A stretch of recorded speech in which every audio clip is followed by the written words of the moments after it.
ఈరోజు మోడీ గారిని కేంద్ర ప్రభుత్వాన్ని హిందీ భాషను బూచిగా చూపించి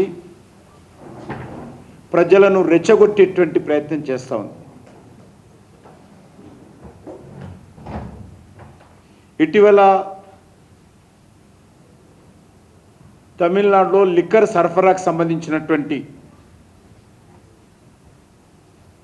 కుంభకోణము తెరపైకి వచ్చిన విషయం అందరికీ తెలుసు. అందులో అనేక మంది డిఎంకే నాయకుల యొక్క ప్రమేయం ఉంది. కోట్ల రూపాయలు ప్రజాధనాన్ని దోపిడీ చేసినటువంటి విషయంలో దర్యాప్తు జరుగుతున్నటువంటి నేపథ్యంలో దాని నుంచి కూడా దృష్టి మళ్లించేటువంటి ప్రయత్నం చేస్తూ ఉన్నారు.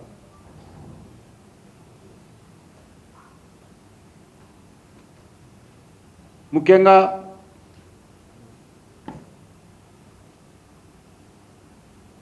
జాతీయ విద్యా విధానం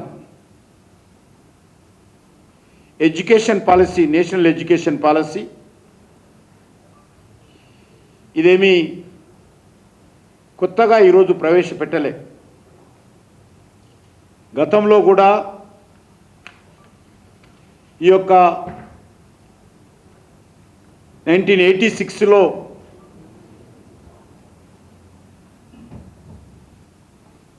న్యూ ఎడ్యుకేషన్ పాలసీ ఆ రోజు కాంగ్రెస్ హయాంలో డిఎంకే మిత్ర పార్టీ అయినటువంటి ప్రభుత్వం ప్రవేశపెట్టినప్పుడు ఆ రోజు ఏమాత్రం డిఎంకే వ్యతిరేకించలేదు.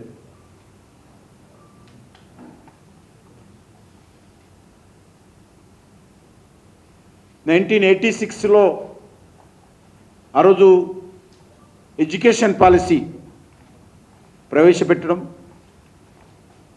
ఈరోజు 2020లో నరేంద్ర మోడీ గారు తీసుకొచ్చినటువంటి న్యూ ఎడ్యుకేషన్ పాలసీ విషయంలో ఒకసారి పోల్చి చూసినట్లయితే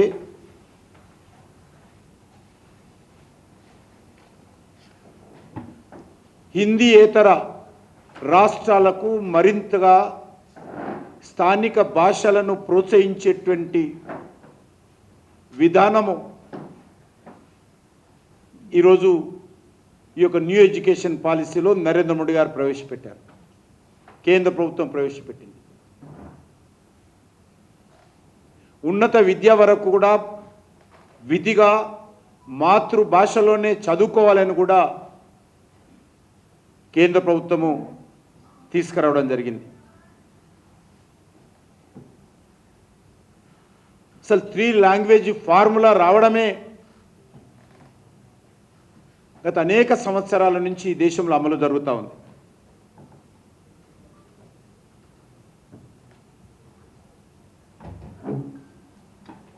త్రిభాషా సిద్ధాంతం ఏదైతే ఉన్నదో బ్రిటిష్ కాలం నుంచే ప్రారంభమైంది. కొత్తగా నరేంద్ర మోడీ గారు ప్రవేశపెట్టలేదు. రాజగోపాలాచారి గారు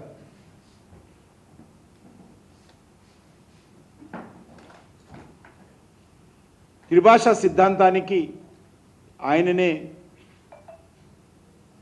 ఆలోచన విధానంతో ఈ సిద్ధాంతం రావడం జరిగింది.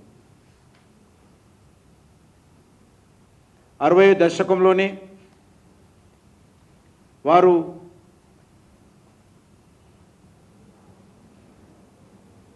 ఈ ఆలోచన తీసుకురావడం జరిగింది.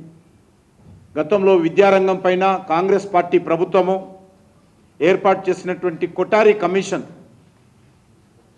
ఈ యొక్క త్రిభాషా సిద్ధాంతాన్ని మరింత బలపరిచిన విషయాన్ని సందర్భంగా మనం చేస్తున్నాం.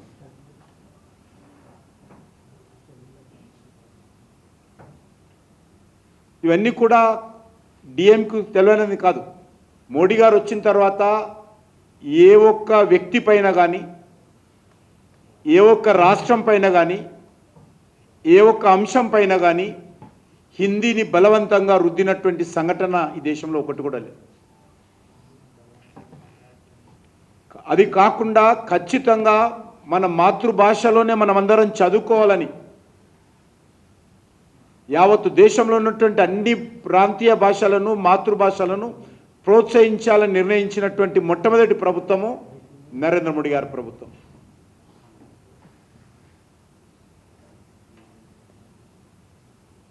ఇవన్నీ తెలిసి కూడా కాంగ్రెస్ డిఎంకేలు ఎన్నికలు రాగానే ఈ రకమైనటువంటి తప్పుడు ప్రచారానికి, విష ప్రచారానికి, బురద జల్లేటువంటి ప్రయత్నానికి తెర లేపుతూ ఉంటారు. ఇప్పుడు ప్రవేశపెట్టినటువంటి 2020 న్యూ ఎడ్యుకేషన్ పాలసీలో బలవంతంగా ఎవరి మీద కూడా ఏ భాషను రుద్దేటువంటి అవకాశం లేదు.